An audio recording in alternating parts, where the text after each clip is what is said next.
कहानी की शुरुआत भविष्य में एक ऐसी दुनिया से होती है जहां गरीब लोगों को एक खास जगह पर रखा जाता था, जहां उन्हें पैसे कमाने के लिए लगातार साइकिलिंग मशीन्स चलानी पड़ती और इन्हीं मेरिट्स का इस्तेमाल वो खाने और टूथपेस्ट जैसी अपनी रोजमर्रा की जरूरतों को पूरा करने के लिए कर सकते थे। इन सभी लोगों को छोटे छोटे कमरों में रखा जाता, जिनकी दीवारों पर चारों तरफ स्क्रीन्स लगी हुई थी, जिनमें वो टीवी देखने के साथ साथ गेम्स भी खेल सकते थे। लेकिन इसके लिए भी उन्हें पैसे देने पड़ते थे। लेकिन समय समय पर इन स्क्रीन्स के ऊपर अश्लील फिल्में और एड्स भी दिखाई जाती, जिन्हें अगर स्किप करना है तो उन्हें अलग से पैसे खर्च करने पड़ते। सभी आदमियों को एक एवतार दिया गया था जिनको वो अपने हिसाब से तैयार कर सकते थे। लेकिन इस दुनिया में हर चीज के लिए मेरिट्स नाम के पैसे लगते थे। उन लोगों की पूरी दुनिया बस वही छोटा सा कमरा था। उन्हें हर रोज नौकरी की तरह साइकिल चलानी पड़ती थी और इस दुनिया से बाहर निकलने का सिर्फ एक ही रास्ता था। उन्हें 12 मिलियन मेरिट्स खर्च करके हॉट शॉट नाम के एक टीवी शो पर पहुंचना था, जहां जजेस द्वारा पसंद आने पर उन्हें अलग अलग काम दिए जाते थे। इन्हीं बाइक राइडर्स में से एक राइडर का नाम था बिंग मेडिसन, जिसके पास 15 मिलियन से ज्यादा मेरिट्स थे। लेकिन उसे फालतू पैसे खर्च करने का कोई शौक नहीं था और इसीलिए उसने अपने एवेटार को भी बिल्कुल मामूली सा रखा हुआ था। वो अपने पैसों का इस्तेमाल सिर्फ एड्स को स्किप करने में और गेम्स खेलने में करता था और ना ही उसे किसी रियलिटी शो में कोई दिलचस्पी थी। बिंग बहुत ही शांत स्वभाव का था और वो अक्सर बाइक चलाते हुए अपने पसंदीदा जंगल्स को देखा करता। पर वहीं दूसरी ओर हम डस्टिन नाम के एक राइडर को देखते हैं जो बाइक चलाते हुए बहुत ज्यादा शोर मचाता था और अक्सर सबके सामने अश्लील फिल्में देखता। डस्टिन को लोगों को परेशान करने की बुरी आदत थी और वो हमेशा अपने आसपास के लोगों का मजाक उड़ाता रहता। बिंग को उसका ये बर्ताव बिल्कुल भी पसंद नहीं था, पर वो चाहकर भी उसे कुछ बोल नहीं सकता था। उसी कमरे में स्विफ्ट नाम की एक लड़की भी थी जिसे बिंग काफी ज्यादा पसंद था, पर वो आज तक उसे ये बात बता नहीं पाई और इसीलिए एक दिन लंच के दौरान जब बिंग का सेब मशीन में फंस गया तो स्विफ्ट ने इस मौके का फायदा उठाकर मशीन में से सेब निकालने में उसकी मदद की,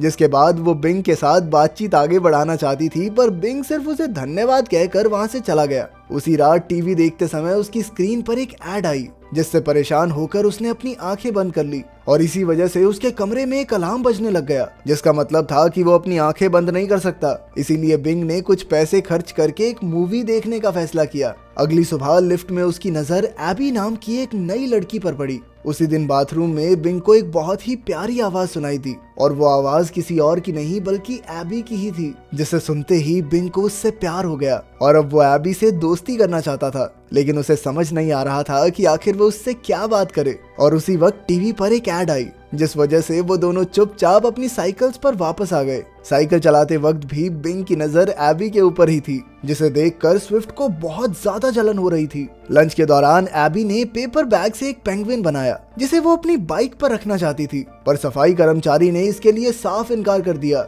और उसी समय एबी की नजर बिंग पर पड़ी, जो उस वक्त उसे ही देख रहा था। रात को भी बिंग के दिमाग में सिर्फ एबी की आवाज घूम रही थी और तभी उसकी नजर टीवी पर चल रहे हॉट शॉट के ऐड पर पड़ी, जिसे देखकर बिंग को एक आइडिया आया और अगले दिन जब लंच टाइम के दौरान एबी का सेब मशीन में फंसा तो बिंग तुरंत ही उसकी मदद करने के लिए वहां पहुंच गया, जिसका फायदा उठाकर उसने आखिरकार एबी के साथ बातचीत शुरू कर दी। बातचीत के दौरान उसे पता चला कि एबी की उम्र सिर्फ 21 साल थी और वो अपनी बहन के साथ किसी और काम पर जाना चाहती थी, पर वहां जगह न होने की वजह से उसे साइकिलिंग डिपार्टमेंट में भेज दिया गया। साथ ही बिंग ने उसकी आवाज की तारीफ करते हुए उसे सिंगर बनने को कहा, पर एबी ने कहा कि ये गाना तो मेरी माँ ने सिखाया था, इसीलिए इस वाले को ठीक ठाक गा लेती हूँ। पर वहीं दूसरी तरफ बिंग का मानना था कि एबी को अपने इस टैलेंट को वेस्ट नहीं करना चाहिए। उसने एबी को हॉट शॉट नाम के उस रियलिटी शो में जाने को कहा और इसके लिए वो एबी को अपने 12 मिलियन मेरिट्स देने को भी तैयार था, जो उसे अपने भाई की मौत के बाद मिले थे, पर उसने कभी भी उनका इस्तेमाल नहीं किया।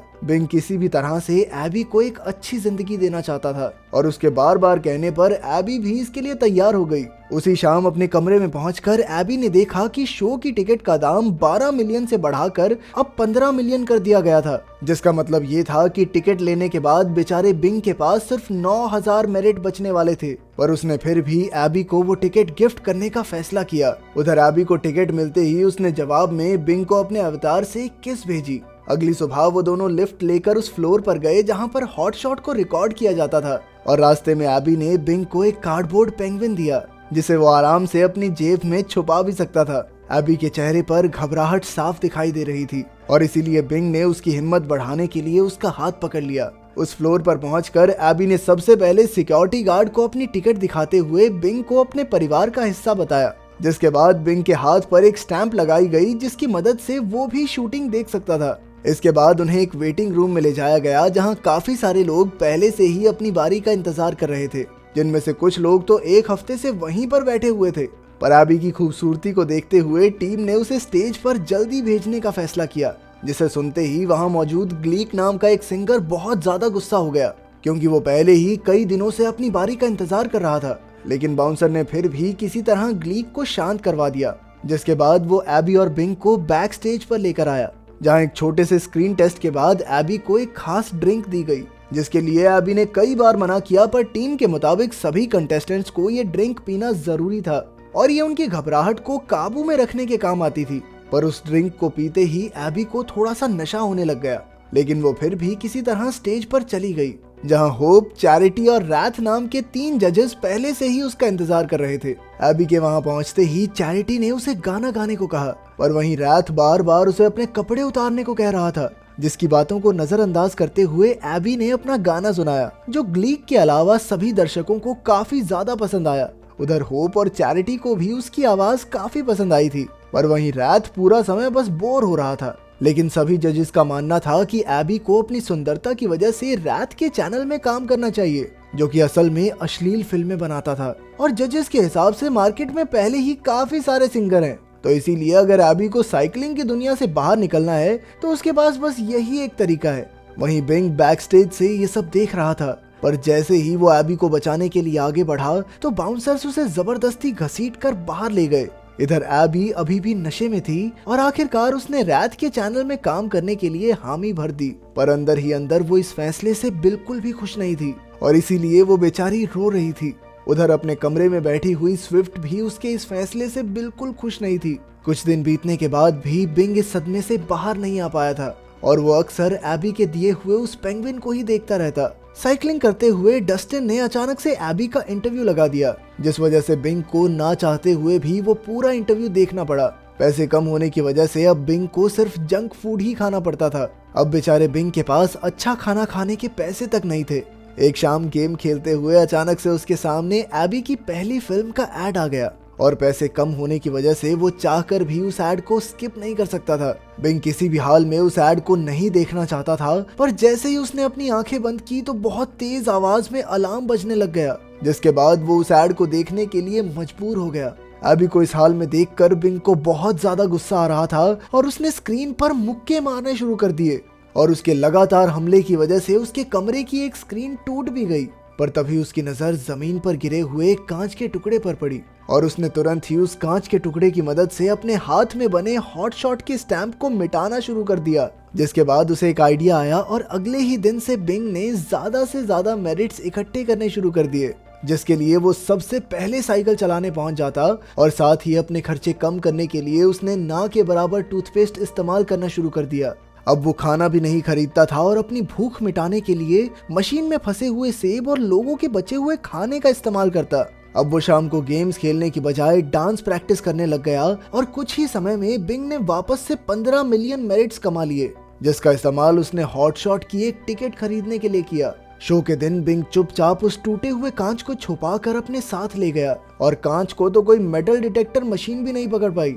वो वेटिंग रूम में सबसे पहले पहुंचा था, पर जल्द ही एक बार फिर से पूरा कमरा लोगों से भर गया। वहां उसकी मुलाकात ग्लीक से भी हुई, पर अपने रंग की वजह से बिंग की बारी भी काफी जल्दी आ गई। स्क्रीन टेस्ट के बाद जब उसे ड्रिंक दी गई तो उसने बड़ी ही चालाकी से एबी के खाली ग्लास को दिखा दिया, जिसे वो पहले से अपने साथ लेकर आया था, और अपनी इस चालाकी की वजह से वो ड्रिंक पीने से बच गया। उसे स्टेज पर देखकर किसी भी जज के पास कोई बात नहीं थी, इसीलिए उन्होंने बिंग को अपना डांस दिखाने को कहा, जिसके बाद बिंग ने थोड़ी देर के लिए बहुत बेहुदा सा डांस किया और तभी अचानक से उसने उस कांच के टुकड़े को निकालकर अपनी गर्दन पर रख दिया।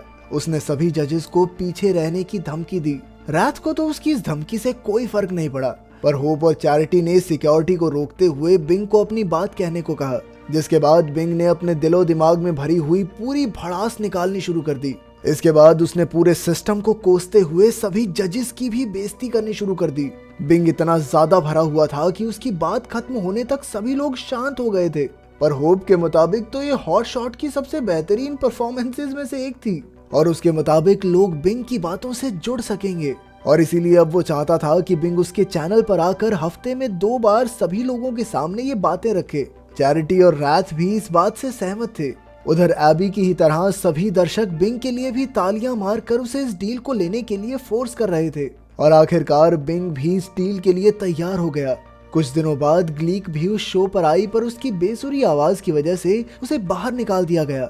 वहीं बिंग का तो एक अपना ही शो शुरू हो गया था, जहां वो अपनी आंखों में गुस्सा लेकर पूरे सिस्टम को गालियां देता था। पर वहीं शो के खत्म होने से पहले वो वापस नॉर्मल होकर सभी लोगों को बड़े ही प्यार से उसके शो को दोबारा देखने के लिए कहता। इस शो के बाद बिंग की पूरी जिंदगी बदल चुकी थी और अब वो एक आलीशान घर में रहता था, जहां से उसके पसंदीदा जंगलों का व्यू मिले। अगर वीडियो पसंद आई तो लाइक कर देना, चैनल को सब्सक्राइब कर देना। मिलते हैं अगली वीडियो में।